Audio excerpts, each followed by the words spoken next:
Hello to all my physics pals. Paul Lake here with another physics problem solved. I hope you're doing well. And in this one, we're going to be using Gauss's law to find the net electric flux through various, and I should put in here, closed surfaces. I'll fix that in post-production. We're going to be using these concepts right here. We're going to talk about electric flux, and we're going to be talking about Gauss's law. And look, hey, if you have some time, look up good old Carl Gauss. He was a really interesting guy, and he discovered all kinds of things in science and mathematics, one of the great geniuses that very few people know about. But he came up with a law that's very important, and we call it Gauss's law. And we're going to be using it today to solve this problem. Let's read it. Four closed surfaces, S1 through S4, are shown in cross-section along with the charges negative 2q, q, and negative q as shown below. Find the net electric flux through each surface. So again, these are three-dimensional closed surfaces, but we're looking at them in cross-section because I'm doing this on a two-dimensional sheet of paper, so we don't have a choice, right? And so let's get started. Here's what is given. And we have four surfaces, right? In this kind of light tan brown surface, right? Is here, and then that's S1, and then S2 is here, and then S3 is this whole thing, and then S4 is in green like this. And what we want to know, what we're trying to find, is the amount of flux through 1, flux through 2, flux through 3, and flux through the surface 4. So that's what we're trying. Now, what I suggest you do right now is pause the video and try to solve this yourself. If you get stuck, just hit play. And then you can check your work with mine. I do explain and teach a lot, so don't skip around too much. And this problem isn't a very long one, so this is not going to be a really long video, hopefully anyway. So anyway, let's solve it. Now, the first thing I want to do is review real quick, what is Gauss's law? Now, Gauss's law says this: the amount of electric flux, which is really a way of measuring how many electric field lines you have, is, well, we have this part related to the electric fields and the dot product between the electric field and area vectors. But here's a hint: when you have a problem like this and it's asking for electric flux, usually you don't have to do this, especially if you're given the amount of charge. Because this is equal to the charge inside, the amount of flux is equal to the amount of charge inside the surface divided by a constant of nature. In other words, the amount of electric flux is directly proportional to the amount of charge. And then we divide it by this constant of nature, epsilon naught. Now, I do have a lecture online, so look in the description. Click on the links. I've got a Google Docs with all kinds of lectures and example problems worked out. So check that out in the description. We developed this in a lecture on Gauss's law, what this means. And this right here is the most important part: how much charge is inside the Gaussian surface. So let's start with S1. So S1. And so let's do that. So I'm going to kind of redraw. This is the one in light brown here, this line right here. So I'll kind of draw it like this. And notice that it has, inside of it, it has two charges. It has negative 2q. Let me make this a little bigger. And it has a positive q.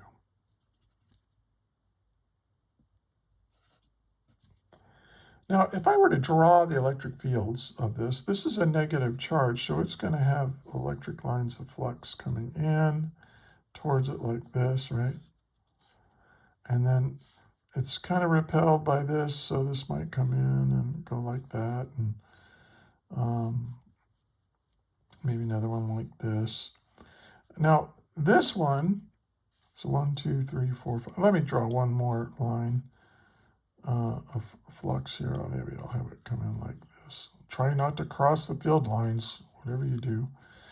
But now this has half as much charge, but it's positive, right? So this is going to have, oh, you know what I could do? I'm going to make this,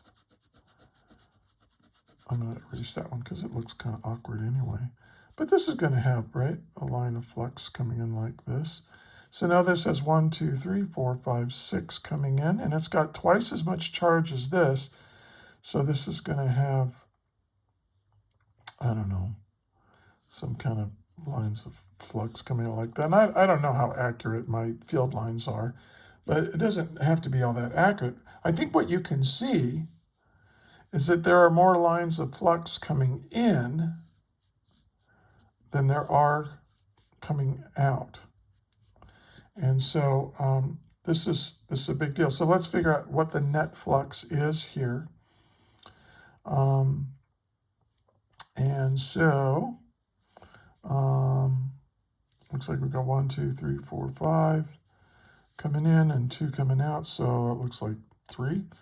Well, but the number of lines I actually draw is kind of arbitrary, right? I'm just trying to show the space around the charges. But if you want a quantitative way of explaining how many field lines or how much electric flux is there is around these charges, you use Gauss's law. Now, we don't need to use this. We need to use this. And this says how much charge is inside my Gaussian surface. Well, I look inside here, and I can say, oh, well, there's negative 2q, and then we have plus q. And we divide that by epsilon naught. And so this gives me the amount of flux in surface 1 is, well, what is negative 2 plus q? Well, that's negative q over epsilon naught. This means we have a net amount of flux coming into the surface rather than coming out. And remember that when an electric field line goes into a closed surface, that's negative flux. And then when it leaves, we call that positive flux. So that's why this is a negative number. We have more electric field lines coming into this closed surface than coming out. I hope that's clear. And by the way, if I explain something and it's not that clear to you, or you have a question, or if you think I made a mistake, put it in the comments. But do put a timestamp, because if you don't put a timestamp on there, like we're 8 minutes and 33 seconds into this video right now, I don't have the time to watch my video. So go ahead and do that. Now let's do surface number 2, which I'll kind of copy. It kind of looks like this. And up here we've got positive q. And over here we have negative q. Now this is called an electric dipole, when you have two charges that are equal in the amount of charge but opposite in sign. So you get something that looks like this. You have electric field lines that look something like this. And maybe it comes out and comes back in, comes out and goes in like this, and maybe like this, and maybe like this. Well, okay, that's kind of, let me draw the surface a little darker so we don't get it mixed up with the curved field lines. I think you can see that when an electric field line comes out, it also comes back in. Field lines comes out, it comes back in. Field line comes out, it goes back into that surface. And so, like I was saying before, if a field line comes into a closed surface, we call that negative flux. If it is emanating out of a closed surface, we call that positive flux. And that's all based on this dot product between electric field and area. And if you want to go into the details of that, check out the lecture. Go to the link in the description and then watch the lecture that explains this in more detail. I just don't want to repeat all of it here. So let's figure out how much flux is through surface 2. Well, it's how much charge is inside. Well, how much charge is inside there? Well, we've got positive Q there. And then we're going to add negative Q over epsilon naught. So this is how much charge is inside this surface. We call this a Gaussian surface.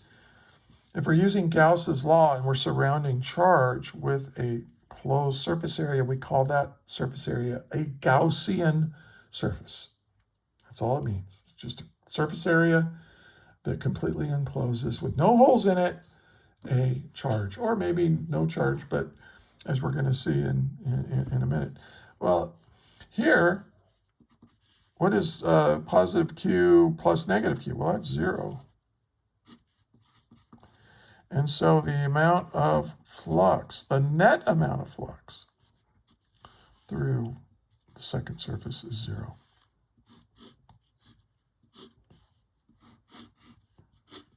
Okay? And you say, wait a minute, it's got charge in there. Yeah, but it's got just as much negative as positive charge. So the net charge inside this surface is 0. And I think you can see by the little dipole electric field lines I drew, you have positive flux, negative flux. So that's 0. Positive flux, negative flux, positive flux, negative flux. And then these two lines of flux don't even go through the surface area. So that's why it's 0. 0 net flux through the surface. Let's do the third one. Well, the third one, it's got everything. Let me kind of draw it a little bit smaller. So we got negative 2Q. We got positive Q. And we've got negative Q. Okay, now I'm not going to draw the field lines for this, but notice there is more negative charge inside here than there is positive charge. So you're going to have field lines coming in, more coming in than coming out. So you've got a net amount of flux that's negative. And if we just apply Gauss's law to this, it's the charge that's in, the total amount of charge inside my Gaussian surface. How much charge is contained by it? Well, it's negative 2Q plus Q minus Q, or plus negative Q if you prefer, over epsilon naught. Well, negative 2Q plus Q, that's negative Q. Negative Q minus Q is negative 2Q over epsilon naught. And that's the amount, well, I wrote it backwards. Hope that doesn't bother you. It does bother me, but I'm just not going to take the time to fix it. That's how much flux. This is the net flux through that surface area number 3. Now, 4, I think you can probably get the hang of this now. Look at 4. And notice that 4,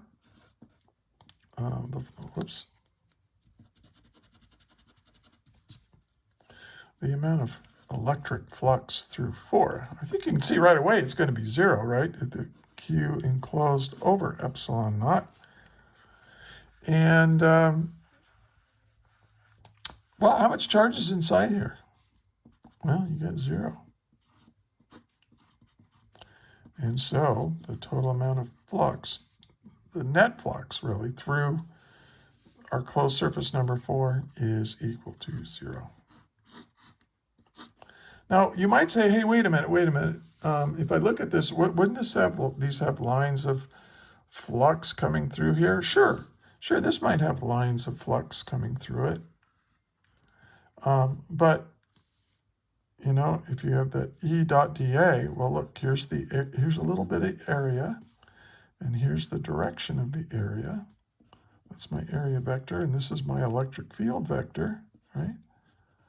So what's the dot product going to be between these two? Well, the electric field and the area vectors are in opposite directions, so you get negative flux. And on the other side, the electric field vector's like this, and the area vector's like this, so they're in the same direction, so that scalar product or dot product is going to be positive. And that's one way of looking at it. Another way is saying, hey, this is negative flux, this is positive flux, negative flux, positive flux. So if you have a closed surface inside an electric field, it'll have electric flux going through it. But the net amount of flux through it is zero, because you got just as much flux coming in as flux coming out. And when you add those together, you get zero. That's how we measure electric flux. All right. So there it is. Another physics problem solved.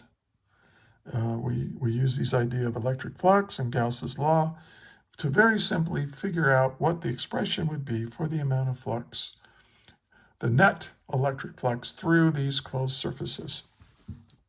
I hope you found that helpful. If you did, please like, share, and subscribe. And I want to thank you for watching all the way to the end of this video. And I also want to thank you for studying physics. This stuff is not easy. It's frustrating and it's time-consuming and all that. So good for you. By the way, I am a private physics tutor. So if you want, you can check for a link in the description. There's a link and they'll tell you how to get a hold of me if you think you might benefit from my tutoring services. I promise I can save you a lot of time and a lot of stress. And my rates are reasonable. So there it is. All right. Again, thank you. And until the next video, may the net force be with you always. That is all.